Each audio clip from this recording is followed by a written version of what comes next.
కానీ తెలుగు ప్రతిభ ప్రతిభ మాతాజీ చూసారా ఇంతకు? కానీ తెలుగు ఉంటది కాబట్టి కష్టమేమో మాతాజీకి. 28వ శ్లోకం. ద్రవ్యయజ్ఞాస్తపో యజ్ఞ యోగ యజ్ఞాస్తతా పరే స్వాధ్యాయ జ్ఞాన యజ్ఞశ్చ యతయః సంశితవ్రతాః. తాత్పర్యం భాష్యం శ్రీల ప్రభుపాదులు రచించారు. ఓం అజ్ఞానతిమిరాంధస్య జ్ఞానాంజనశలాకయ చక్షురున్మిళితం యేన తస్మై శ్రీగురవే నమః.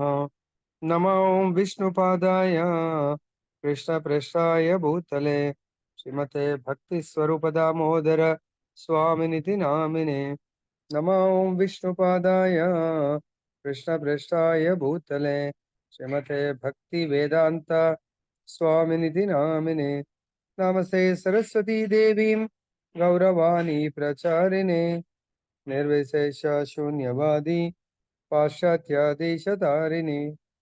జయ శ్రీ కృష్ణ చైతన్య ప్రభు నిత్యానంద శ్రీ అద్వైత గదాధర శివాసరి గౌరభక్త వృంద. హరే కృష్ణ కృష్ణ కృష్ణ హరే హరే హరే రామ రామ రామ హరే హరే. जय बोलो श्री श्री राधारमण लाल की जय. ग्रंथराज श्रीमद् भगवद गीता की जय. శ్రీల ప్రభుపాద की जय. శ్రీ శ్రీపాద గురు మహారాజ్ की जय. ఈ రోజు మనకు రెండు సబ్జెక్ట్ మ్యాటర్స్, ఆత్మ యజ్ఞం. ఆత్మ రకాలు, యజ్ఞం యొక్క రకాలు. యజ్ఞం అంటే ఇక్కడ నథింగ్ బట్ యజ్ఞ పురుషుడు, యజ్ఞేశ్వరుడు. ఆయన యొక్క రిప్రజెంటేటివ్ సంబంధించిన యజ్ఞాలు ఉంటాయి, డైరెక్ట్ భగవంతుడి యజ్ఞం ఉంటుంది. ఇక్కడ ఆత్మ అన్నప్పుడు ఆత్మ యొక్క రకాలు ఏంటి ప్రభుజీ అనిపించవచ్చు మనకు. ఆత్మ యొక్క రకాలు ఏంటంటే, అంటే ఆత్మ లక్ష్యం బట్టి రకము. ఆత్మ భౌతిక లక్ష్యముతో జీవిస్తూ ఉంటే దాన్ని మనకి ఇక్కడ రెండు రకాలు, ప్రత్యాగాత్మ, పరాగాత్మ. సో ఇక్కడ ప్రత్యాగాత్మ అంటే ఇంద్రియ తృప్తిని విడిచి, అంటే ఇంద్రియాల పట్ల, భౌతిక భోగాల పట్ల అనాసక్తి ప్రదర్శించేటువంటి ఆత్మను ప్రత్యక్ ఆత్మ అంటే. ప్రత్యక్షంగా భగవంతుడి పట్ల శ్రద్ధ కలిగినప్పుడు దాన్ని ప్రత్యక్ ఆత్మ, ప్రత్యాగాత్మ. పరాగాత్మ అంటే ఇంద్రియ తృప్తి పట్ల, అంటే భౌతిక భోగాల పట్ల ఆసక్తి ఉన్నంత కాలము అటువంటి ఆత్మని పరాగాత్మ అంటారు. ఎప్పుడైతే ప్రత్యక్ష ఆసక్తి భౌతికం పట్ల కోల్పోతారో అప్పుడు అదే ఆత్మ ప్రత్యాగాత్మగా మారుతుంది. అదేవిధంగా యజ్ఞాలు కూడా ముఖ్యంగా మనకు ఈ 4.28లో కొన్ని యజ్ఞాలు చెప్పారు. ఒకటి ద్రవ్యమయ యజ్ఞము, 2 తపోమయ యజ్ఞము, 3 యోగ యజ్ఞము, 4 స్వాధ్యాయ యజ్ఞము, ఇంకా 5వది కృష్ణ చైతన్య యజ్ఞము అనుకోవచ్చు. కృష్ణ చైతన్య యజ్ఞము అంటే దాంట్లో సంకీర్తన యజ్ఞం వస్తుంది, జప యజ్ఞం వస్తుంది, తర్వాత ఇంకా భగవంతుడి యొక్క అర్చనలో భాగమైనటువంటి భగవత్ ప్రసాదము, ఇవన్నీ రకాలు. అది ప్రత్యక్ష భగవత్ సంబంధిత యజ్ఞం అన్నట్టు. ఈ 4 వివిధ రకాలైనటువంటి యజ్ఞాలు. ఇవి బ్రీఫ్ ఇచ్చాను, దాని యొక్క డీటెయిల్ గా మనం చర్చిద్దాం. తాత్పర్యం భాష్యం శ్రీల ప్రభుపాదులు రచించారు. ఇంద్రియ మనో నిగ్రహము ద్వారా ఆత్మ అనుభవమును సాధించుట యందు ఆసక్తి కలవారు. అంటే చూడండి, ఆత్మ అనుభవము అనేది చాలా, ఆ ఒక పదంలోనే చాలా మీనింగ్ ఉంది. నేను ఆత్మను అని అనుభవించటం, ఏదో ఓరల్ గా చెప్పటం కాదు. మనస వాచ కర్మను, మనసులో నేను ఆత్మను, వాచ పలకడం నేను ఆత్మను, కర్మను నేను ఆత్మను అనే కర్మలు చేయటం, మనస వాచ కర్మను. అందుకే ఆత్మ అనుభవమును సాధించుట యందు ఆసక్తి కలవారు. ఎవరు ఏ విధంగా ఈ ఆత్మానుభవం సాధించగలుగుతారు? ఇంద్రియ నిగ్రహము, మనస్సు నిగ్రహం. సో ముఖ్యంగా మనం ఆల్రెడీ స్టెప్ బై స్టెప్ తెలుసుకున్నాం. భౌతిక జడ పదార్థాల కంటే ఇంద్రియాలు ఉత్తమం. ఇంద్రియార్థాలు అనుకోవచ్చు. ఇంద్రియార్థాల కంటే ఇంద్రియాలు, ఇంద్రియాల కంటే మనస్సు, మనస్సు కంటే బుద్ధి, బుద్ధి కంటే ఆత్మ ఉత్తమమైనటువంటి స్థితిలో ఉంటుంది. కాబట్టి ఇంద్రియాలు దేని అండర్లో పనిచేస్తాయి? మనస్సు అండర్లో పనిచేస్తాయి. కాబట్టి ఇంద్రియాలను, మనస్సును ఎవరైతే నిగ్రహిస్తారో వాళ్ళు ఆత్మ అనే అనుభవాన్ని సులభంగా పొందగలుగుతారు. సో ఎప్పటి వరకైతే మనం ఇంద్రియాలను, మనస్సుని నిగ్రహించలేమో అప్పటి వరకు మనము దేహాత్మ బుద్ధి, ఈ దేహ ఆత్మ బుద్ధినే ఏమంటారంటే పరాగాత్మ. దేహాత్మ బుద్ధిని పరాగాత్మ, బ్రహ్మభూత దేహాత్మ స్థితిని పరాగాత్మ, బ్రహ్మభూత స్థితి వచ్చి మనకు ప్రత్యాగాత్మ. అంటే ప్రత్యక్షంగా భగవంతుడి సేవలో నియుక్తమవుతాం. ఇక్కడ ఇంద్రియ కర్మలను మరియు ప్రాణవాయు కర్మలను మనోనియమనడి అగ్ని యందు ఆహుతులుగా అర్పితురు. ఎవరు? ఆత్మానుభవాన్ని పొందేవారు ఇంద్రియ కర్మలు, ప్రాణవాయువు కూడా అని డీటెయిల్ గా చర్చిద్దాం. ప్రాణవాయువు యొక్క కర్మలు వీటన్నిటిని కూడా ఇవన్నీ కూడా మళ్ళీ మనస్సు కిందనే వస్తాయి. ఈ మనస్సు యొక్క నియమాలనే అగ్ని. సో మనస్సుని మనం కట్టదిట్టం చేస్తాం. ఏ విధంగా? మనస్సు అంటుంది ఇప్పుడు ఈ టైంలో కథ వినే టైంలో వైఫ్ వింటుంది, హస్బెండ్ టీవీ పెట్టుకుంటా ఉంటాడు. ఎంత చెప్పినా వినడు. ఆమె ఏం చేస్తుంది? కిచెన్ లో పెట్టుకొని వింటా ఉంటది. సో అతని మనస్సు భౌతిక విహారంలో విహరించాలనుకుంటది. సో పాపం స్త్రీ మాతాజీ మనస్సేమో భగవత్ కథామృతం వినాలనుకుంటది. మాతాజీ ఏమో తన యొక్క ఇంద్రియ కర్మలు, ప్రాణవాయు కర్మలు, ఈ మనస్సుని నిగ్రహించే దానికి ఏదైతే అగ్ని ఉంటుందో ఆ అగ్ని యందు ఆహుతులుగా చేయాలనుకుంటారు. భాష్యం. ఇందులో పతంజలిచే ప్రతిపాదింపబడిన యోగ పద్ధతి సూచింపబడింది. పతంజలి యోగ సూత్రములందు ఈ ప్రత్యాగాత్మ, పరాగాత్మ అనేది పతంజలి వాళ్ళు నిర్వచించారు. సో ఈ యోగ సూత్రములందు ప్రత్యాగాత్మగా మరియు పరాగాత్మగా ఆత్మని చెప్పడం జరిగింది. ఆత్మ ఇంద్రియ తృప్తి పట్ల ఆసక్తిని కలిగి ఉన్నంత వరకు, చూడండి, ఆత్మ ఈ దేహము లాస్ట్ లైఫ్ లో ఏదైతే కోరుకొని కర్మలు చేశారో అప్పుడు అనుభవించలేదు.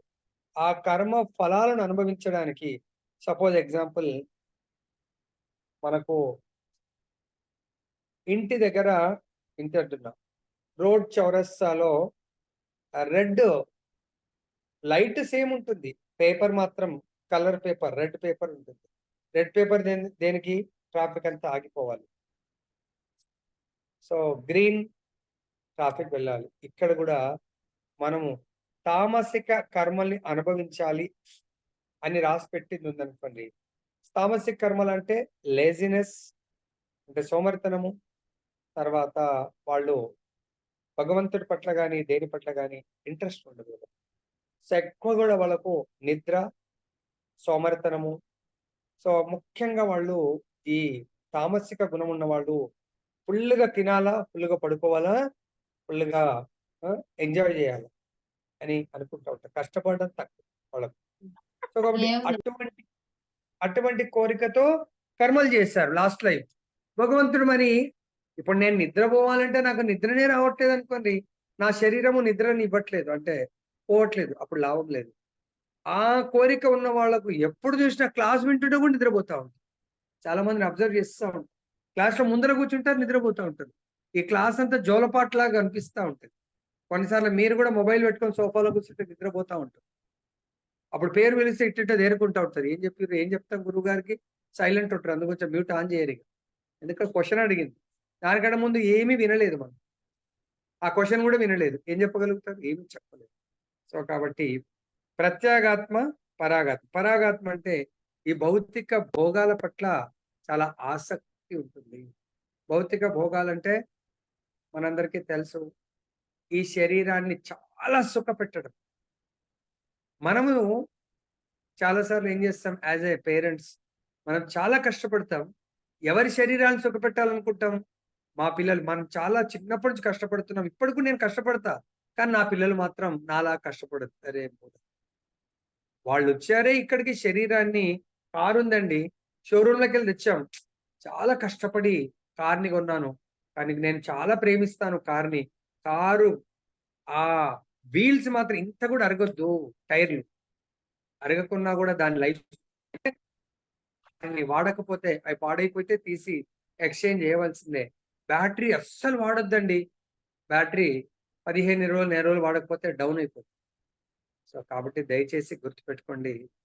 మనం ఓకే. లేబర్ పని చేయించకండి పిల్లల్ని. కానీ భగవంతుడి కొరకు సర్విస్ చేయించండి. భగవంతుడి కొరకే వారి శరీరాన్ని కష్టపెట్టండి. ఈరోజు చాలా సంతోషం అనిపించింది. నిన్ననే ఎప్పుడో నేను చార్ధామ్ యాత్ర గురించి అందరికి రిక్వెస్ట్ చేశాను. సో, చాలామంది ఈరోజు మంగళారతి చేశారు, జాయిన్ అయ్యారు. సో, మీ అందరికీ భగవంతుడి యొక్క దివ్యాశీస్సులు, శుభాకాంక్షలు. సో, చాలామంది ఇంకా కొంతమంది చేయలేదు. సో, వాళ్ళ ఇష్టం ఇగ. ఆత్మ దేహమునందలి 10 రకములైన వాయువులచే ప్రభావితమగుచుండును. దీనిని ప్రాణాయామం ద్వారా అనుభూతి పొందవచ్చు. దేహమునందలి వాయువులు నియంత్రింపబడి భౌతిక ఆసక్తుల నుండి ఆత్మ శుద్ధి పడుటకు ఎట్లు తోడ్పడగలదో తెలిపిడి సాంకేతిక విధానమును మానవునికి ఈ పతాంజలి యోగ సిద్ధాంతం ఉపదేశించు. ఈ యోగ పద్ధతిని అనుసరించి ప్రత్యేగాత్మయే చరమ లక్ష్యము. సో, మన ఆత్మని పరాగాత్మగా అంటే జీవించేట్టుగా చేయకూడదు. మనము ప్రత్యేగాత్మగా అంటే ప్రత్యేకాత్మ అంటే మనం భగవంతుడి సేవలో ప్రత్యక్షంగా నియుక్తమయ్యేట్టుగా మన లక్ష్యాన్ని పెట్టుకోండి. పరాగాత్మగా ఉండకండి. పరాగాత్మ అంటే ప్రత్యక్షంగా భౌతిక భోగాల పట్ల శ్రద్ధ. ప్రత్యేగాత్మ అంటే అదే శరీరాన్ని భగవంతుడు కన్‌ఫ్యూజ్ గాకండి. ఈ శరీరము భౌతికంకి సంబంధించింది. అంటే ఈ భౌతిక ప్రపంచానికి.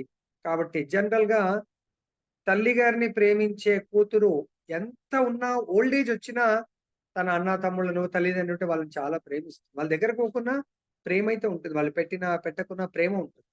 అది ఒక్కరోజు కొరకు వెళ్ళినా గూడా ఎంతో ఆనందంగా వాళ్ళతో భోజనం చేసినా, వాళ్ళతో కొద్దిపాటి సమయం గడిపినా ఎంతో ఆనందంగా గడుపుతా ఉంటారు. అదే విధంగా ఈ దేహము ఈ భౌతిక ప్రకృతి నుంచి వస్తుంది కాబట్టి, ఈ భౌతిక ప్రకృతితోనే కలిసి ఎక్కువ జీవించాలనుకుంటుంది. కానీ ఆత్మ భౌతిక ప్రపంచానికి సంబంధించింది కాదు. ఆధ్యాత్మిక వైకుంఠ లోకాలకు సంబంధించింది. కాబట్టి ఆత్మ ఈ శరీరాన్ని వీలైనంత భౌతిక ప్రపంచానికి దూరంగా పెట్టాలనుకుంటుంది. ఒకవేళ అలా పెట్టాలని కోరుకోనట్టయితే ఆ ఆత్మని పరాగాత్మ అంటారు. ఈ భౌతిక ప్రపంచంతో దూరంగా కంట్రోల్ చేసి మరి దూరంగా పెట్టాలంటే కంట్రోల్ చేసి ఏం చేస్తారు? భగవంతుడికి దగ్గర చేయాలి. ఆటోమేటిక్‌గా మనం ఎప్పుడైతే భగవంతుడికి దగ్గరగా శరీరాన్ని తీసుకెళ్తా ఉంటామో, భౌతికానికి ఆటోమేటిక్‌గా దూరంగా బై డిఫాల్ట్ పెట్టిన వాళ్ళం అవుతాం. సో, దీనికి చిన్న ఎగ్జాంపుల్. ఎందుకు దానివల్ల లాభ నష్టాలంటే, ఈ దేహము భౌతికం గాబట్టి, భౌతికానికి దగ్గరగా జేస్తే ఆత్మకు రిజల్ట్ రాదు. నష్టం జరుగుతుంది. ఎందుకు? నెక్స్ట్ లైఫ్ మళ్ళీ ఇటువంటి శరీరాన్నే తీసుకునే డేంజర్ ఉంటుంది. సో, లైక్ మన పిల్లల్ని గూడా ఈ రోజుల్లో చాలా మంది రెసిడెన్షియల్ స్కూల్స్, రెసిడెన్షియల్ కాలేజ్‌లో వేస్తున్నారు. ఎందుకు? స్వయం టీచర్‌లైనా గూడా వేస్తున్నారు. ఎందుకంటే, మన పిల్లలు మన మాట వినరు. పేరెంట్స్‌కి దూరంగా ఉంటే మంచి రిజల్ట్ వస్తుంది. ఎందుకంటే వాళ్ళొక సిస్టమాటిక్ వేలో చదివిస్తారు. వాళ్ళ ప్రోగ్రామ్ ప్రకారం నడుస్తుంది. సో, ఇక్కడ చూడండి తల్లిదండ్రికి దూరంగా ఉన్నారంటే, తల్లిదండ్రికి వాళ్ళు వాళ్ళ ప్రేమ నుంచి దూరం అవుతున్నారు. ఎవరికి దగ్గరవుతున్నారు? ఆర్టిఫిషియల్ తండ్రి అక్కడ కేర్ టేకర్ అనుకోండి. సో, టీచర్స్ అనుకోండి వాళ్ళకి దగ్గరవుతుంది. సో, అక్కడ వాళ్ళకు దగ్గర దేని గురించి అవుతున్నారు?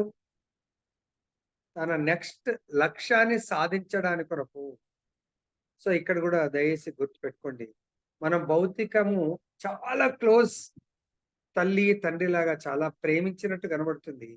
కానీ అక్కడ ఆ ప్రేమ మనని ముంచేస్తుంది.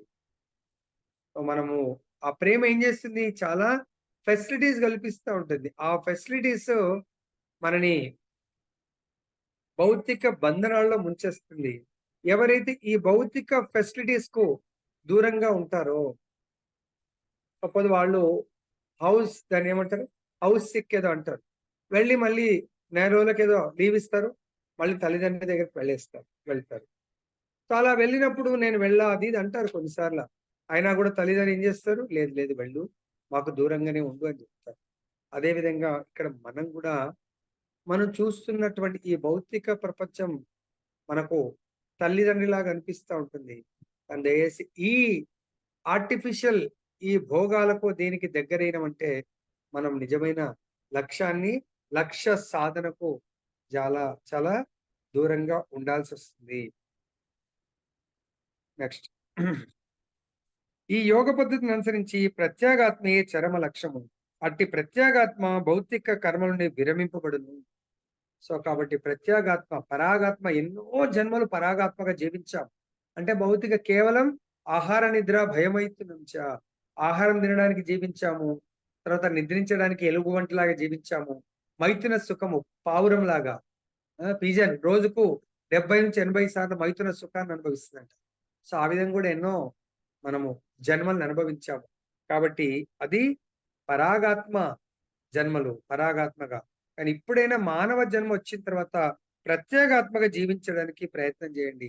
ఆ జన్మ నుంచి విరమించండి. ఎట్లయితే తాబేలు తనకు ఆహారం అవసరం ఉన్నప్పుడు మాత్రమే కాళ్ళు, చేతులు, తల అన్నిటిని బయటకు తీస్తుంది. తనకింక అవసరం లేదు అంటే అన్నిటిని ముడుచుకొని గమ్మున సో, కాబట్టి మనం కూడా మన ఇంద్రియాలని భగవంతుడి యొక్క సేవ వచ్చిందంటేనే ఇంద్రియాలను ఎక్స్‌పాండ్ చేయాలా విస్తరణ. లేదు భగవత్ సేవ లేదంటే ఇంద్రియాలని ముడుచుకొని కూర్చోవాలి. నెక్స్ట్. కర్ణములు శ్రవణమునందు, నేత్రములు దృశ్యమునందు, నాసిక వాసన చూచుటయందు, జిహ్వ రుచి చూచుటయందు, హస్తములు స్పర్శ యందు లగ్నమయ్యేటి విధంగా ఇంద్రియములన్నీయు ఇంద్రియ విషయములందు లగ్నమై ఆత్మకు అన్యమైన బాహ్య కార్యములందు నెలకొనుటకు తోడ్పడును. సో, కాబట్టి మనకు ముఖ్యంగా ఈ ఇంద్రియాలే. సో, చెవులు, నోరు, ముక్కు, కళ్ళు, చేతులు, తర్వాత ఓవరాల్‌గా శరీరం అనుకోండి. కళ్ళేం చేస్తాయి? భౌతికమైనటువంటి సీనరీస్, భౌతిక దృశ్యాలను చూడడానికి ఇష్టపడతాయి. చెవులు భౌతిక విషయాలను వినడానికి గోడలకు కూడా చెవులున్నాయంటారు. సో, ఎవరియో విషయం మనం విని, ఇక్కడ విన్నది ఇంకో థర్డ్ పర్సన్‌కు పాస్ చేస్తా ఉంటాం. వాళ్ళిద్దరి గొడవలు, ఆ గొడవలో మనము. సో, మన టైం అంతా కూడా బర్బాదయిపోతుంది. సో, కాబట్టి ఇది ఇతరుల చెడు గురించి మాట్లాడడానికి, ఇతరుల చెడు గురించి వినడానికి కొరకు, ఇతర పనికిరాని దృశ్యాలను చూడడానికి కొరకు ఈ చేతులు మనకి ఎటువంటి ఉపయోగం లేదు. నిరుపయోగమైనటువంటి కార్యాలను మనం బందీ చేసేటువంటి కార్యాలను చేయడంలో నియుక్తమైతా ఉంటుంది. ఓకే. అవి ప్రాణవాయువు కార్యములుగా చెప్పబడును. అపాన వాయువు అధోముఖంగా కిందకు ప్రసరించును. వ్యాన వాయువు సంకోచించుటకు విస్తరించుటకును వ్యాకోచములకు మూల కారణమగును. సమాన వాయువు సమానత్వము నెలకొల్పును. ఉదాన వాయువు ఊర్ధ్వ ముఖంగా పైకి ప్రసరించును. ఎవరైనాను జ్ఞాన ప్రకాశమును పొందినప్పుడు వీటన్నింటినీ ఆత్మానుభూతి అన్వేషణలో వినియోగింతురు. సో, యోగ విధానంలో ధ్యాన యోగులు దీన్ని ఈ యొక్క వాయువు యొక్క థెరపీ అనుకోండి. వాయువుల ద్వారా వాళ్ళు దే విల్ కంట్రోల్ లైక్ ధ్రువ మహారాజ్ అన్ని వాయువుల్ని కూడా కంట్రోల్ చేశారు. ఫైనల్ మంత్ అది. ఎప్పుడైతే వాయువుని కంట్రోల్ చేశారో సో, భగవంతుడు స్వయంగా దిగి రావడం జరిగింది. దేవతలందరూ మొరబెట్టుకున్నారు. స్వామి ఆయన వాయువుని వదలకపోతే ఇంకా ప్రకృతి ముందుకు అంటే ఈ యొక్క పరిపాలన ముందుకు సాగదు. అందరూ కూడా మరణిస్తారు అని చెప్పేసి చెప్పడం జరిగింది. నెక్స్ట్ 28వ శ్లోకం. కఠిన వ్రతమును పాటించుచు కొందరు తమ సంపదలను అర్పించడం ద్వారా, మరికొందరు తీవ్ర తపో నియమములను ఆచరించడం ద్వారా, అష్టాంగ యోగ విధానమును అనుసరించడం ద్వారా, లేదా దివ్య జ్ఞాన అభివృద్ధికై వేదాధ్యయనమును అనుసరించడం ద్వారా జ్ఞాన ప్రకాశమును పొందుదురు. సో, జ్ఞానాన్ని అంటే ఇవన్నీ కూడా డిఫరెంట్ యజ్ఞాస్ అన్నమాట. సో, ఇవన్నీ కూడా జ్ఞానాన్ని పొందడానికే యజ్ఞాల యొక్క నిర్వహణ. మరి ఉత్తమమైనటువంటి జ్ఞానము ఏది అనేది ఏ యజ్ఞం ద్వారా పొందొచ్చు అనేది మనం తెలుసుకుందాం భాష్యంలో. జ్ఞానములను వివిధ భాగములుగా విభజించవచ్చు. పలు విధములైన దాన ధర్మముల రూపంలో తమ సంపదలను త్యాగం చేయువారు కొందరగలరు. భారతదేశం నందు ధనికులైన వర్తకులు లేదా రాజవంశీయులు ధర్మశాలలు, అన్నక్షేత్రములు, అతిథిశాలలు, అనాథ అనాథాలయములు, విద్యాపీఠములు వంటి పలు విధములైన ధార్మిక సంస్థలను స్థాపించుదురు. అదేవిధంగా ఇతర దేశములందు కూడా పేదలకు అన్నము, విద్య, వైద్య సౌకర్యము ఉచితంగా కల్పించు ధర్మ సంస్థలు, వైద్యశాలలు, వృద్ధాశ్రమములు అనేకము కలవు. ఇటువంటి ధార్మిక కార్యములన్నీను ద్రవ్యమయ యజ్ఞములుగా పిలువబడును. ద్రవ్యమయ యజ్ఞములకు ఉదాహరణము అడగొచ్చు. ఏంటవి? ద్రవ్యమయ యజ్ఞం అంటే దానికి ఉదాహరణలు, ద్రవ్యమయ యజ్ఞానికి ఉదాహరణలు చేస్తా ఉంటారు. ఈ ద్రవ్యమయ యజ్ఞం వల్ల ఆ ద్రవ్యమయ యజ్ఞం యొక్క లక్ష్యం ఏంటి? మనకి ఈరోజు ఏంటి? యజ్ఞాలు, ఆత్మలు, యజ్ఞాలు, వాటి యొక్క రకాలు మరియు లక్ష్యం. ద్రవ్యమయ యజ్ఞం యొక్క లక్ష్యం ఏంటి? పుణ్యాన్ని సంపాదించడం. సో తన కష్టాయితంతో ఇతరులకు జీవనాధారాన్ని కల్పిస్తున్నారు. దానివల్ల ఏమవుతుంది? నాకు వాళ్ళకు మంచి చేయడం వల్ల పుణ్యం వస్తుంది.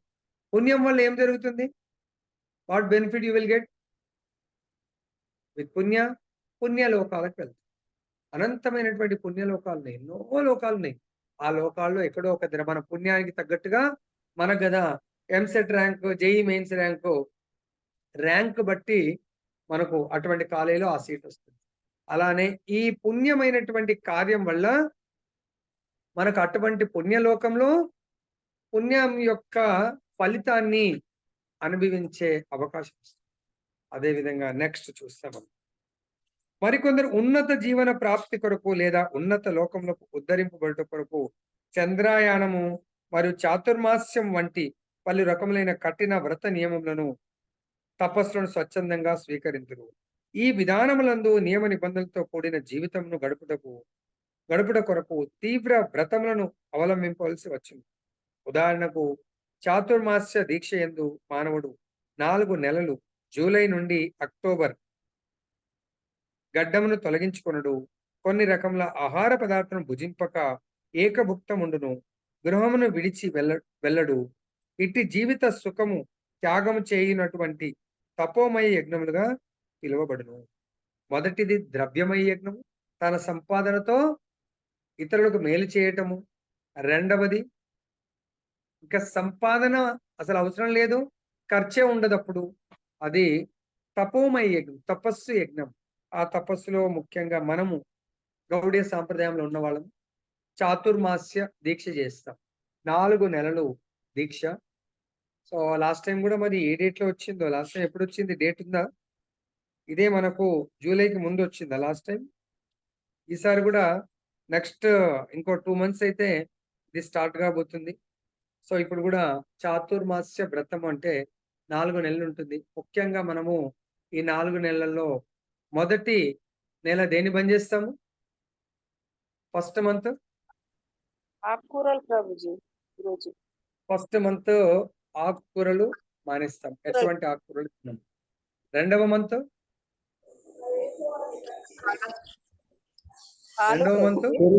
పాలు, మూడవ మంత్ పెరుగు, నాలుగవ మంత్ మినప బలమైనటువంటి అంటే మనకు బలాన్ని ఇచ్చేటువంటి డ్రై ఫ్రూట్స్ అవన్నీ అటువంటి అన్ని కూడా తినమన్నాడు. తపస్సు ఆ 4 నెలల ముఖ్యంగా ఇవి పాటిస్తూ చాలా సాధన చేయాల. ప్రతిరోజు వీలైనంత ఎక్కువ గంటలు. వేరే 8 నెలల్లో సపోజ్ మనం 4 గంటలు తపస్సు చేస్తుంటే అప్పుడు దానికి డబుల్ చేస్తే మనం చేసేదానికి ఎన్నో రెట్లు, మనం వెలకట్టనంత రెట్లు మనకు భగవంతుడు ప్రతిఫలాన్ని ఇస్తాడండి. తపస్సు యొక్క ఫలితం. సో కానీ చాలా మంది అక్కడ కేవలం ఈ నియమాలు పాటించడం కొరకే చేస్తే వేస్ట్.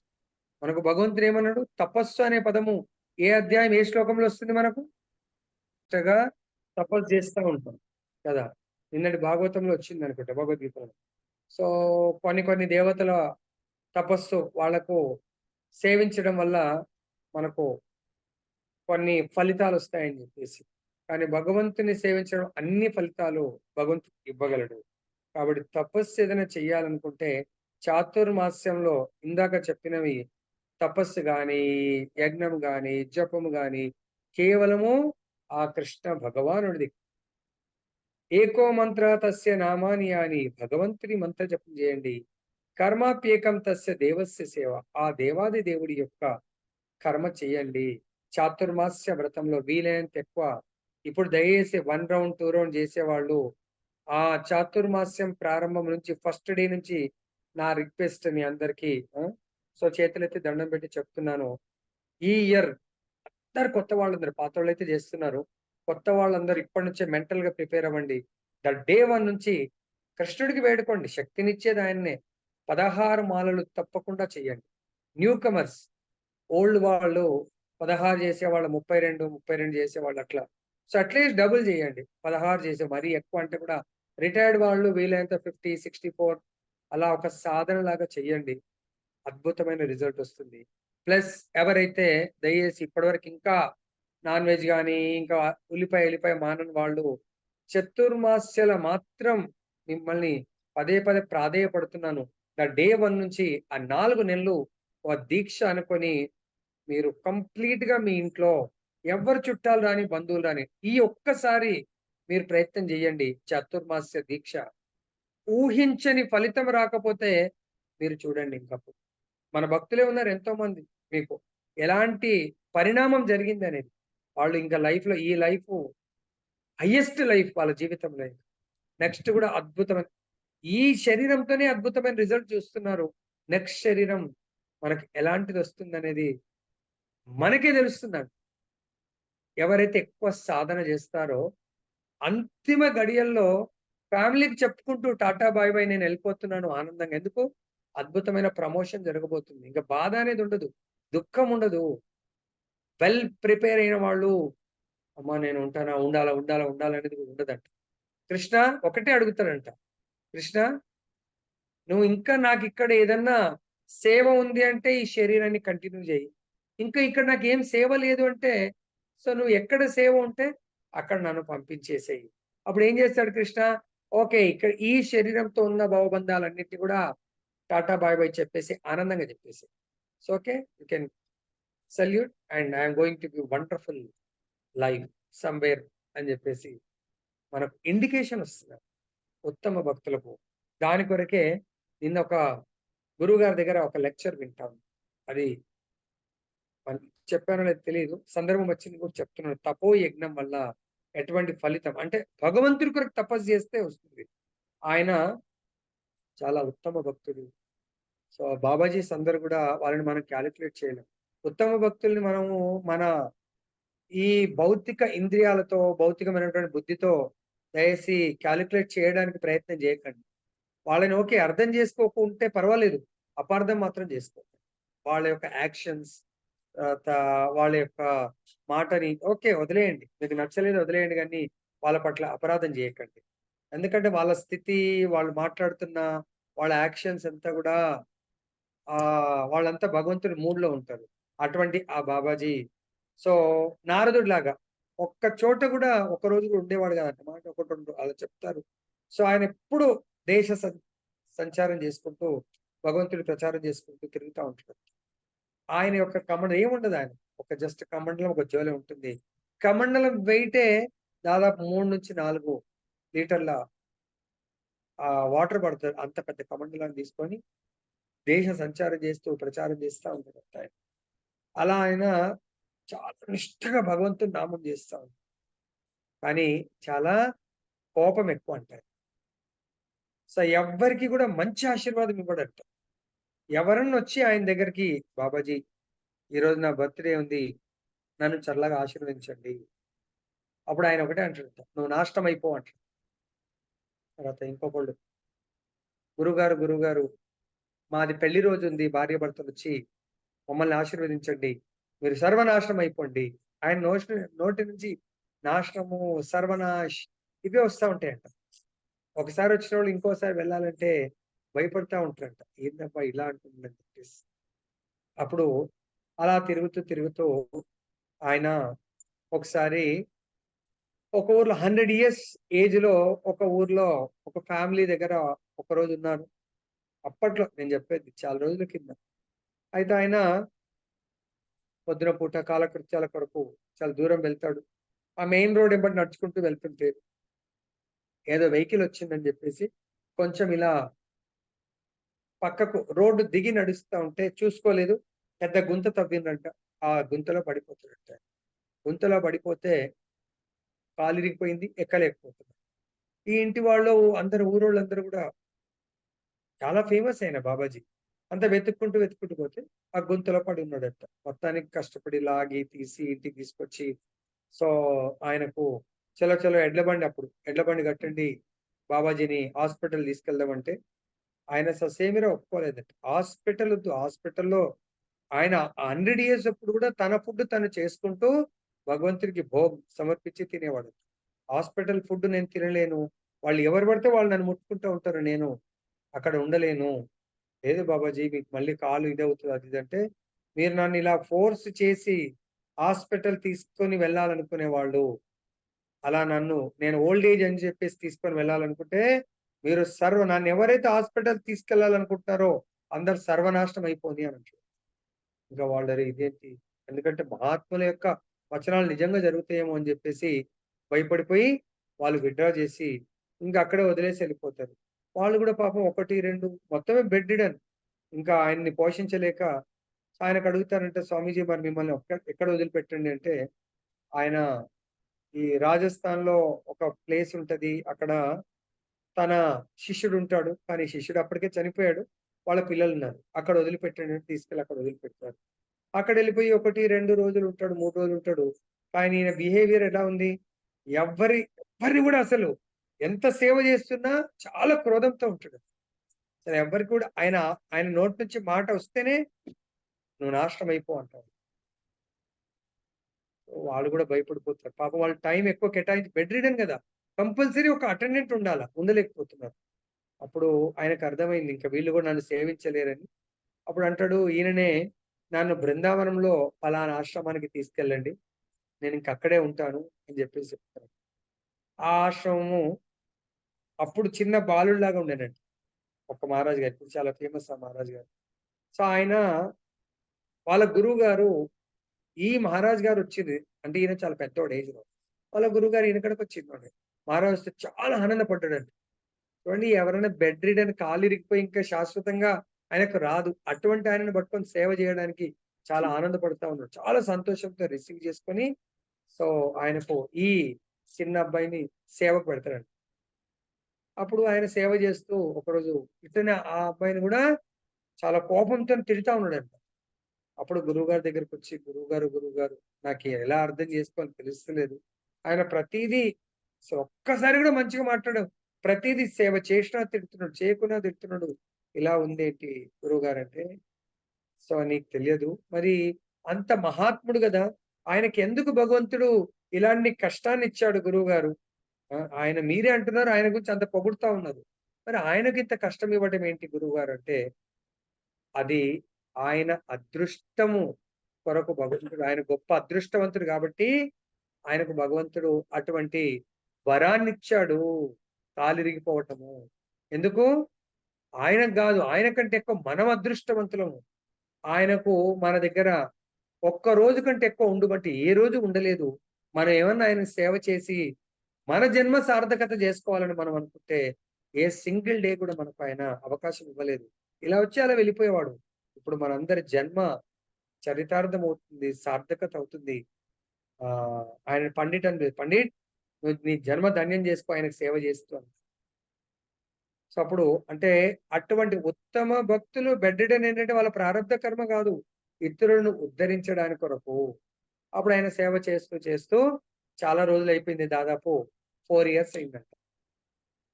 సో, 4 ఇయర్స్ అయిపోతే ఒకానొక రోజు ఆ గురువుగారు ఈ చిన్న బాలుడిలాగున్నాడు. "ఏ పండిట్ ఇంక నేను వెళ్ళిపోయే సమయం ఆసన్నమైంది" అన్నా. ఏంటి గురువుగారు మీరు వెళ్ళిపోవటం ఏంటంటే, అవును నేనింకా నన్ను భగవంతుడు పిలుస్తున్నాడు. నేను వెళ్ళిపోతున్నాను. సో, ఈయనకు అర్థం కాలేదండి. నేను వెళ్ళిపోతున్నానని గురువుగారికి చెప్తే, సో, వాళ్ళ మాటలు ఇలాంటోళ్ళకి అర్థం కావు. వాళ్ళ యొక్క వెళ్ళిపోవటం, ఉండడం అనేది భగవంతుడు వాళ్ళ చేతుల్లోనే పెట్టేస్తాడు. ఏ ఎప్పుడు నువ్వు రావాలంటే అంటే ముక్తాత్మలు వాళ్ళు. ఎప్పుడు రావాలంటే అప్పుడు తిరిగి భగవద్ధాం వెళ్ళిపోవచ్చు. ఎన్ని రోజులు కంటిన్యూ అవ్వాలంటే అన్ని రోజులు ఉండొచ్చు. అది టైమ్, ప్లేస్, సర్కమ్‌స్టాన్సెస్ ఎవ్రీథింగ్ వాళ్ళ మీద కాల ప్రభావం ఉండదండి. ఎన్ని రోజులు కావాలంటే జీవించగలుగుతారు. కాబట్టి ఆయన ఇచ్ఛామృత్యువులాగా ఉత్తమ భక్తులంతే. ప్రభుపాదులు కూడా చెప్పేసి వెళ్ళిపోయారు. నేను పలానా రోజు వెళ్ళిపోతున్నాను. చెప్పేసి. సో, ఆయన చెప్తే అప్పుడు ఈయనకి ఇంకా క్యూరియాసిటీ పెరిగిందంట. అప్పుడు అంటే నేను వెళ్ళిపోతున్నాను పండిట్ అంటే, బాబాజీ, బాబాజీ నేను లైఫ్‌లో మృత్యు అనేది విన్నాను గానీ, ఎలా మృత్యు వస్తుంది వినలేదు. కాబట్టి మరి నేను మీ ద్వారా చూడాలనుకుంటున్నాను. సో, నాకది చూయించండి అంటే పలానా రోజని ఆ రోజు మార్నింగ్ ఈ మహారాజ్ గారే మొత్తం స్నానం, గీనం అన్నీ జేయించేసి ఆయనని నీట్‌గా ఈవెన్ లంగోటా దగ్గర నుంచి అన్నీ గూడా తయారు జేస్తే అప్పుడు ఆయన ఏడుస్తా ఉన్నాడంట ఆ బాబాజీ. ఎందుకు బాబాజీ మీరు ఏడుస్తున్నారంటే, పండిట్ ఇంతకాలం నిన్ను ఎంతో సతాయించాను. మీ అందరిని గూడా ఎంతో బాధ పెట్టాను. మిమ్మల్నే గాకుండా నేను నా జీవితంలో ఎంతో మందిని బాధ పెట్టి ఉంటాను. సో, కానీ ఆ బాధని గూడా మీరు ప్రేమగా గ్రహించి ఏ ఒక్కరోజు గూడా నా సేవ నుంచి మీరు దూరం వెళ్ళలేదు. సో, అదంతా గూడా నేను మిమ్మల్ని ఎట్లయితే బ్రహ్మ, శివ, విష్ణువుకు ముగ్గురిట్లో గొప్ప ఎవరు అనేది టెస్టింగ్ జేస్తారు. ఎవరైనా టెస్టింగ్ జేసింది? ఏ ఋషి? హ్మ్. భృగు మహర్షి. భృగు మహర్షి. టెస్టింగ్ జేస్తాడు. అలానే నేను మీ యొక్క భక్తిని టెస్ట్ చేశాను. కానీ ఆ టెస్ట్ చేసేటప్పుడు ఆ పదజాలం నాశనమైపో, సర్వనాశనమైపో, చాలా ఎంత సేవ తీసుకుంటున్నప్పుడు ఆ కఠినంగా మాట్లాడాలంటే హృదయంలోంచి రాదు. అది చాలా బాధతోనే వస్తుంది. కానీ తప్పదు. వాళ్ళని టెస్ట్ పెట్టాలన్నప్పుడు. అర్థమైందా? సపోజ్ బాక్సింగ్ కోచ్ ఉంటాడు. ఆ బాక్సింగ్ ఆ ప్లేయర్‌కి బాగా నేర్పించాలంటే ఎన్నో సార్లు ఆయనకు దెబ్బలు గట్టి కొట్టాల్సొస్తది. ఎందుకంటే వాడు సేవ్ జేయాలి. సేవ్ చేయనప్పుడు నిజంగానే ఫైటింగ్‌లో మొఖమంతా పగిలిపోతా ఉంటది. మరాడు అది తప్పించుకోవాలా. కుస్తీ గాని, బాక్సింగ్ గాని, ఈవెన్ ఎనీ గేమ్. సో, అలా మిమ్మల్ని పరుషమైనటువంటి మాటలతో నేను మాట్లాడాను. సో, నాకిప్పుడు అవన్నీ గుర్తొచ్చి బాధనిపిస్తుంది. కానీ మీరు టెస్ట్‌లో 100% పాస్ అయిపోయారు. ఖచ్చితంగా మీరు భగవద్ధాం వెళ్ళగలరు. ఇది నా మాటగా చెప్తున్నాను. మీరు తప్పకుండా మహాభక్తులవుతారు. సో, ఒకానొక రోజు ఈ రోజైనా ఆ ప్రవచనం గుర్తు చేసుకొని ఎంత ఆనంద బాష్పాలు గారుస్తూ చెప్తున్నా. ఆ రోజు మేము 50 ఏళ్ల కింద సేవ చేశాము. ఆ రోజు రానే వచ్చింది. ఫలానా ఆ రోజు రాత్రికి నేను వెళ్ళిపోతున్నానని చెప్తాడు. సో, నన్ను పిలవండి గురువుగారు మీరు వెళ్ళిపోయేటప్పుడు అని చెప్పేసి. అప్పుడు ఆయన కుర్చీలో కూర్చుండి భగవంతుని నామం చేసుకుంటూ ఉన్నాడంట. సో, అప్పుడింక ఎళ్ళిపోయి ఆఖరి క్షణంలో పండిత్ అని పిలిస్తే ఆయన పరిగెత్తుకుంటూ వచ్చేసరికి జపం చేస్తూ, ఇంకా ఆయన అనుకుంటూ పిలిచిండు కదా అని వచ్చేస్తే జపం చేస్తూ హరే కృష్ణ, కృష్ణ కృష్ణ హరే హరే, హరే రామ్, రామ రామ హరే హరే. స్వయంగా కళ్ళ ముందు ఒక ఆత్మ, ప్రత్యేగాత్మ ఎలా భగవద్ధామానికి సంతోషంగా శరీరాన్ని వదిలేస్తూ వెళ్ళిపోయిందో ప్రత్యక్షంగా చూడడం జరిగిందండి. కాబట్టి దయచేసి గుర్తుపెట్టుకోండి. ఆచార్యులు ఎప్పుడన్నా పరుషంగా మాట్లాడితే అది మనం వరంగా భావించాలట. అన్నీ గూడా ఎన్నో లీలలు ఉత్తమ భక్తుల యొక్క మనం లీలల్ని శ్రవణం చేస్తే కానీ చాలా సార్లు కలియుగం కాబట్టి కొంచెం గట్టిగా మాట్లాడంగానే గురువు మీద గూడా కోపం వచ్చేస్తుంది. సో, మళ్ళీ శాంతపడతారనుకో ఆ మూమెంట్‌లో అయితే కోపమొస్తుంది. కొంతమంది ఆ కోపంలో మొత్తమే గాలికి గూడా కొట్టుకుపోతారు. కొంతమంది లేదు లేదు మనకు ఇదే గురువు గావాలా, గురువుతోనే మనం ప్రయాణం జేయాలా అని జెప్పేసి అనుకున్న వాళ్ళుంటారు. కొంతమంది ఇంకా వాళ్ళకి ఈగో ఉంటది గదా! గట్టిగా నేను సొసైటీలో ఇంత పెద్ద పోస్ట్ ఉన్నది. నేను ఆఫీసర్‌ని, నేను పెద్ద ఎమ్మెల్యేని, నేను ఎంపీని, నేను పలానా, నేను పలానా అంటే ఆ పలానా అనే ఐడెంటిటీ పెట్టుకున్నవాడు గాలికి కొట్టుకుపోతాడు. నా ఐడెంటిటీ ఏం లేదు. నేను కేవలము భగవంతుడు, గురు అయిన కృష్ణ యొక్క దాసుడిని అనుకున్నవాడు ఆడనే స్టిక్ ఆన్ అయి ఉంటాడంట. మరి ఆ భౌతిక పదవులతో మనం గురువు దగ్గరికి వెళ్ళాలా, కృష్ణుడి దగ్గరికి వెళ్ళాలా, కేవలం ఆధ్యాత్మిక పదవితో వెళ్ళాలని మీరే డిసైడ్ చేసుకోవాలి. తర్వాత ఇంకను మరికొందరు బ్రహ్మమునందు లీనము కాగోరి పతంజలి యోగ విధానమునందు గాని, హఠయోగము లేదా అష్టాంగ యోగమునందు గాని సిద్ధులను కోరి నెలకొని ఉంటారు. మరికొందరు అంటే సిద్ధులను వీళ్ళు సో ఈ ధ్యాన యోగం ద్వారా మనము సిద్ధులు అంటే ప్రభుపాద వారు చెప్తారు, అన్నిటికంటే తేలికగా మారిపోవటము, అన్నిటికంటే చాలా బరువుగా మారిపోవటము. సో అదేవిధంగా మనస్సుతో స్పీడ్ గా ప్రయాణం చేయటము, ఇక్కడ అనుకొని ఎక్కడంటే అక్కడ మనం ప్రత్యక్షం అవ్వటము, ఇలాంటి కొన్ని ఆ సిద్ధులు ఉంటాయి అన్నట్టు. సో ప్రభుపాద వారు చెప్తారు చాలాసార్లు, ఇంతకుముందు నేను కూడా చెప్పాను, సేమ్ రిపీట్. ఒకతను చిన్నప్పుడు ఒక గురువు గారి ద్వారా వెళ్ళిపోయి 15-20 ఏళ్ళ తర్వాత వస్తాడు ఆ ఊరికి, మొత్తం బాబాజీ లాగా అయిపోతాడు, సన్యాసి లాగా. ఆ ఊరోళ్ళు అంటే, "అరే, మన చిన్నప్పుడు వెళ్ళిపోయి చాలా గొప్ప సన్యాసి అయ్యాడు, మీరేం నేర్చుకొని వచ్చారు, ఏంటి మాకు ఏమన్నా చమత్కారాలు చూపిస్తారా, మీ యొక్క ప్రతాపం చూపిస్తారంటే, చూడండి అని చెప్పి రేపు అందరు రండి, గంగానది ఒడ్డున చూపిస్తానంటాడు. ఓకే అని చెప్పేసి అందరు అసెంబ్ల్ అవుతారు. చూడండి నీళ్ళ మీద ఎవరైనా నడుస్తారంటే ఎవరు నడవలేరు, నేను నీళ్ళ మీద అటు వెళ్ళి వస్తాను చూడండి అంటారు. నీళ్ళ మీద నడుచుకుంటూ వెళ్ళేసి వస్తాను. అప్పుడు అందులో ఒక పెద్ద ఆయన ముసలాయన లేచి అందరు క్లాప్స్ కొడతా ఉంటే, ఇంతేనా నువ్వు 20 ఏళ్ళు వెళ్ళిపోయి హిమాలయాస్కి వెళ్ళి నేర్చుకొని వచ్చింది, ఇది రూపాయి ఆటాన పోవడానికి ఆటాన రావడానికి రూపాయి విలువ చేసేటువంటి యోగ విద్యని 20 ఏళ్ళు కష్టపడి ఇదేనా నువ్వు నేర్చుకొని వచ్చింది, ఏముంది దానివల్ల, ఈ శరీరము నశించుకోగానే ఆయన విద్య పోతుంది, ఎవ్రీథింగ్ కథ. 20 ఏళ్ల కష్టాయితం నీళ్ళ మీద, దాని కొరకు 20 ఏళ్ళు ఎందుకు? సో రూపాయి ఆటనతో అక్కడ వెళ్తాం, 50 ఎంపీతో ఇక్కడికి వస్తాం, దాని కొరకు అంత సమయాన్ని కేటాయించేది. మనం కూడా అటువంటి సిద్ధుల గురించి చాలా మంది పరిగెడుతూ ఉంటారు, ధ్యాన యోగా అని చెప్పేసి. ఆ ధ్యానం ఈ ధ్యానం నిజమైనది ఏం చేయాలనేది చూస్తాం మనం. ఓకే. మరికొందరు వివిధములైన తీర్థయాత్ర ప్రదేశములను దర్శింతురు. ఈ అభ్యాసములన్నీ భౌతిక ప్రపంచమునందు ఏది ఒక సిద్ధిని కోరి చేయబడు యోగ యజ్ఞములు. సో కొందరేమో హిమాలయస్ లో, కొందరు యోగుల దగ్గర అష్టాంగ యోగ విధానాన్ని ప్రాక్టీస్ చేస్తే, మరికొందరు తీర్థ ప్రదేశాలకు వెళ్ళి భౌతిక భోగాల కొరకు, భౌతిక సంపత్తి కొరకు, భౌతిక కోరికలు నెరవేర్చుకోవడానికి కొరకు ఈ తీర్థయాత్రలు కానీ ఈ సిద్ధులను సంపాదించడానికి కొరకు వెళ్తారు. ఈ భౌతికమైనటువంటి ప్లేసులు తీర్థయాత్రలే, కానీ వెళ్ళింది భౌతికమైనటువంటి కోరికలు నెరవేర్చుకోవడానికి కొరకు వెళ్తా ఉంటారు. సో కాబట్టి చూడండి, ఫలితం లాభం ఉండదు. ఈ శరీరం కొరకు కోరికలు కోరవలసిన అవసరం ఏముందండి, ఆత్మ గురించి కోరండి. ఇంతకు ముందు కూడా ఒక లీల చెప్పడం జరిగింది. ఆ లీల మనకు చాలా మంది యాత్ర, ఇప్పుడు మనం చార్ధామ్ యాత్ర కూడా వెళ్తున్నాము, అటువంటి పని మాత్రం చేయకండి. ఒకసారి ఇలానే ఆ ఊర్లో ఒక మంచి భక్తుడు, కానీ డబ్బులు లేవు.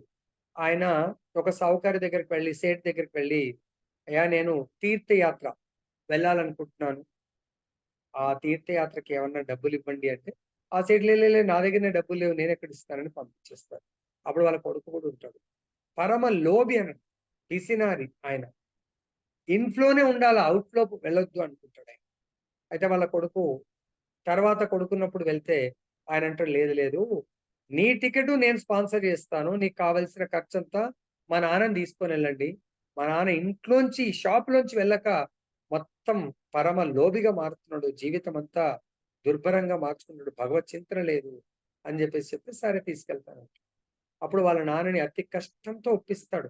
అరే నేను వెళ్తే షాప్ ఎవరు నేను చూసుకుంటున్నానా, నీకెందుకు అంటే అతి కష్టంతో ఒప్పిస్తాడు. చాలా తీర్థయాత్రలు తీసుకెళ్తాడు. ఎక్కడ కూడా అయినా ఒక్క రూపాయి అక్కడ దానం చేయట్లేదు, సాధు సంతులకు దానం చేయట్లేదు, ఎక్కడ కూడా అనేది బాగుంది అసలు నోరు మెదపట్లేదు, మాట్లాడట్లేదు, భగవంతుడి చింతన చేయట్లేదు, భగవత్ కీర్తన చేయట్లేదు, భగవత్ జపం చేయట్లేదు. ప్రతి దగ్గర కొంచెం మొహం అంతా వాడిపోయినట్టు ఇక్కడికి అన్నట్టుగా చూస్తూ ఉంటాడు, డబ్బులంతా ఖర్చు అయిపోతున్నాయని చెప్పేసి. లాస్ట్ కు కాశీకి వెళ్ళిన తర్వాత మాత్రం కాశీ గంగా నది దగ్గర వెళ్ళి స్నానం చేసుకొని వస్తుంటే వా ఇక్కడ మాత్రం చాలా మంచిగా అనిపించిందండి అంటాడు. అప్పుడు ఈ భక్తుడు లాస్ట్ పోనీలే కాశీలో అన్న ఈయనకు వైరాగ్యం వచ్చి ఉంటది, చాలా బాగా అనిపించింది అంటున్నాడు. ఎందుకండి అంటే నేను ఇన్ని రోజులు చాలా టైం వేస్ట్ చేశానండి అంటే ఇంకా ఆనందం అనిపిస్తుంది ఆయనకు. వా ఎంత వైరాగ్యం వచ్చింది, టైం వేస్ట్ చేశానంటున్నాడు. సో ఇప్పటికైనా మించిపోయింది లేదంటాడు. వండర్ఫుల్. కాశీ నిజంగానే కాశీ విశ్వనాథుడు ఆయన వైరాగ్యమూర్తి. కాబట్టి ఆయన యొక్క కృప వచ్చినట్టుంది అనుకుంటాడు. ఎందుకంటే ఇంత రియలైజేషన్ వచ్చిందంటే అవునండి నిజంగానే నేను అక్కడ సూపర్ మార్కెట్‌లో కిరాణా షాప్ పెట్టుకున్నాను. కానీ అదే అక్కడ క్లోజ్ మా అబ్బాయికి అప్పజెప్పి ఇక్కడికొచ్చి కట్టెల మండి దాన్నేమంటారు? అది పెట్టుకుంటే వద్దంటే కూడా గిరాకొస్తుందండి ఇక్కడ. సో మొత్తం అసలు క్లోజ్ చేసేయడానికి కూడా టైం లేదు. అంత కట్టెలు కొనుక్కొని పోతా ఉన్నారు. ఎందుకు? శవాలని కాల్చడానికి కొరకు ఇక్కడ కట్టెల మండి పెట్టుకుంటే బిజినెస్ చాలా బ్రహ్మాండంగా ఉంది అనడంటారు. ఆయన అనుకున్నాడు ఇక ఈయనని మార్చడము ఆ బ్రహ్మ తరం కూడా అవుతదా కాదని చెప్పేసి తీసుకొని వెళ్ళిపోతున్నారు. అంటే అన్ని తీర్థయాత్రలు వెళ్ళినా ఆలోచనంతా భౌతికమైనటువంటి భోగాలు ఎలా సంపాదించాలి, భౌతిక సంపత్తి గురించి ఆలోచిస్తాం. యోగ యజ్ఞం అంటే భౌతిక భోగ సంపత్తి కొరకు చేసే యజ్ఞము యోగ యజ్ఞము. మరికొందరు ఉపనిషత్తులు, వేదాంత సూత్రములు వంటి వేద శాస్త్రములను లేదా సాంఖ్య జ్ఞానంను అధ్యయనం చేయుటయందు నెలకొందరు. ఇవన్నీ కూడా స్వాధ్యాయ యజ్ఞం. అంటే తను సొంతంగా కూడా చదువుకోవాలి శాస్త్రాలు. దాన్ని స్వాధ్యాయ యజ్ఞం అంటారు. నెక్స్ట్ అధ్యయన యజ్ఞందు నెలకొనుట ఎనబడును. ఈ విధంగా యోగులందరూ అనేక రకములైన యజ్ఞములందు శ్రద్ధగా నెలకొని ఉన్నత జీవన స్థితి కొరకు అన్వేషించరు. కానీ ఈ పైన చెప్పిన యోగులందరూ కూడా ఉన్నత జీవన స్థితి, మేబీ వాళ్ళు స్వర్గలోకాలకు వెళ్ళొచ్చు, మేబీ అప్ టు బ్రహ్మలోక. కానీ భగవంతుడు 8.16 చెప్తున్నారు, ఆ బ్రహ్మ భువనాల్లోక పునరావర్తిను అర్జున మాముపైత్యతు కౌంతేయ పునర్జన్మన విద్యతే. సో భగవంతుడు చెప్తున్నాడు, మీరు పుణ్యకర్మల వెంట పరిగెత్తకండి. పుణ్యకర్మల వల్ల మీరు మాక్సిమం బ్రహ్మలోకం వరకు వెళ్ళగలుగుతారు. బ్రహ్మలోకంలో పుణ్యకర్మ ముగించినంతనే లైక్ మన దగ్గర చాలా డబ్బులు ఉన్నాయి, పుణ్యానికి వచ్చిన డబ్బులు 5 స్టార్‌లో వెళ్ళి ఫంక్షన్ చేస్తాము, 5 స్టార్‌లో వెళ్ళి భోజనాలు చేస్తాము, అక్కడ అకామిడేషన్ ఉంటాము, 7 స్టార్‌లో ఉంటాము. అక్కడ డిపాజిట్ చేసినంత కాలమే హోటల్ వాడు మనకు మర్యాదలు చేస్తాడు, సర్వెంట్లను పంపిస్తాడు. ఏ రోజైతే నా దగ్గర ఏటీఎంలో డబ్బులు అయిపోయాయి, క్రెడిట్ కార్డులో డబ్బులు అయిపోయాయి అంటే ఇమ్మీడియట్ గా ఖాళీ చేయమని రేపైతే నైటే చెప్పేస్తారు. రేపు మార్నింగ్ చెక్‌ఔట్ టైం ఉంది, ఖాళీ చేయాలా? ఒకవేళ మనం బై చాన్స్ రాత్రి లేట్ అయి పడుకుంటే డోర్ కొట్టి సామాను తీసి బయట పెట్టేస్తారు ఆయన. అంతవరకు ఎంతో అతిథి మర్యాదలు చేసిన వాడు డబ్బులు లేవనంగానే తీసి బయట పెట్టేస్తాడు. అలాగే మనం ఉన్నత లోకాల్లో పుణ్యం అయిపోగానే ఆ శరీరంలోంచి ఆత్మని తీసి బయటపడేస్తారు. ఎందుకంటే పుణ్యలోకాల ఆత్మ శరీరం ఇక్కడికి రాదు. మళ్ళీ మర్త్యలోకంలో క్షీణే మర్త్య పుణ్యలోకం విశంతి. మర్త్యలోకంలో మళ్ళీ మానవ దేహమో ఇంకే మన కర్మానుసారంగా ఆ దేహాన్ని బై ఫోర్సిబుల్ గా తీసుకోవాల్సి వస్తుంది. కాబట్టి ఆలోచించండి.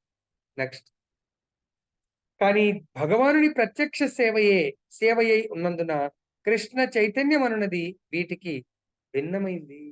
ఈ రోజు నుంచి నాకు కంకణం కట్టుకుంది, భగవంతుడి సేవ బ్రహ్మలోకం కూడా అవసరం లేదు. మనని ఎవ్వరు కూడా ఒక్కసారి భగవత్ సేవ ద్వారా భగవంతుడి లోకానికి తీసుకెళ్లేటువంటి మనకు ఆధ్యాత్మిక దేహం వచ్చిందనుకోండి, ఆ దేహములోంచి ఆత్మ ఎప్పుడు కూడా బయటకు రాదు, ఎవరు తీసేయలేరు. దానిని పైన తెలుపబడిన ఏ విధమైన యజ్ఞముల చేతను పొందజాలరు. పైన ఈ 4 యజ్ఞముల ద్వారా భగవంతుడి లోకంలో నివసించేటువంటి ఆధ్యాత్మిక శరీరము రాదు, విష్ణు శరీరం. దాన్ని ఏమంటారు? ఏ ముక్తి అంటారు? భగవత్ శరీరాన్ని పొందటము సారూప్య ముక్తి. కాబట్టి ఒక్కసారి సారూప్య ముక్తి వచ్చిందనుకోండి, ఆ సారూప్య ముక్తి ద్వారా సాలోక్యంకి వెళ్తాం. అక్కడ నుంచి తిరిగి మనం వచ్చే అవకాశం లేదు. కేవలం భగవానుని మరియు అతని ప్రామాణిక భక్తుల కృప చేతనే దానిని పొందవచ్చు. Condition apply. లాస్ట్ది భగవంతుడి గురు కృష్ణ బ్రహ్మాండ భ్రమతే కోను భాగ్యవాన్ జీవ గురు కృష్ణ ప్రసాదే పాయే భక్తి సో కాబట్టి భగవంతుడి మరియు అతని ఎవరంటే వాళ్ళు కాదు, ప్రామాణిక భక్తుల కృపచే మాత్రమే దాన్ని సారూప్య, సాలోక్య, సామీప్య భక్తిని పొందగలరు. కనుకనే కృష్ణ చైతన్యము దివ్యమైంది. కాబట్టి రాబోయే చతుర్మాస్యంలో దయచేసి కృష్ణ చైతన్యానికి సంబంధించినటువంటి భగవంతుడి యొక్క నామ రూప గుణ లీలల శ్రవణ కీర్తనలు మాక్సిమం చెయ్యండి. ప్రతి ఒక్కరూ భగవంతుడి యొక్క మనకు 12.9 ఏం చెప్పారో అది రాసుకోండి ఇప్పుడే. అవన్నీ పాటించండి. నెక్స్ట్ ఇయర్ కల్లా మీరు మీ ఇంట్లో ఉండరు. అరే ఇదేంటి ప్రభుజీ, ఈసారి చతుర్మాస్య 12.9లో చెప్పిన అన్ని పాటించండి. మీరు ఎక్కడ ఉంటారో తెలుసా? పొద్దున మనకు భాగవతంలో వచ్చింది. ఏమని వచ్చింది? ఒక పదము ఉందనుకోండి, ఇక్కడ నా భాగవతం మీ దగ్గర కూడా ఉంటే తీయండి. ఏమొచ్చింది పదము? మన ఇల్లు ఏం మారుతుందని చెప్పారు? ఇది శ్లోకం అది. పొద్దున మనకు ఎస్ కుటుంబం చేయగాని, సంఘం చేయగాని, లేదా దేశం చేయగాని అట్టి కృతజ్ఞత కనబరిచినప్పుడు వారి ఆవాసము దాదాపు వైకుంఠంగా మారుతుంది.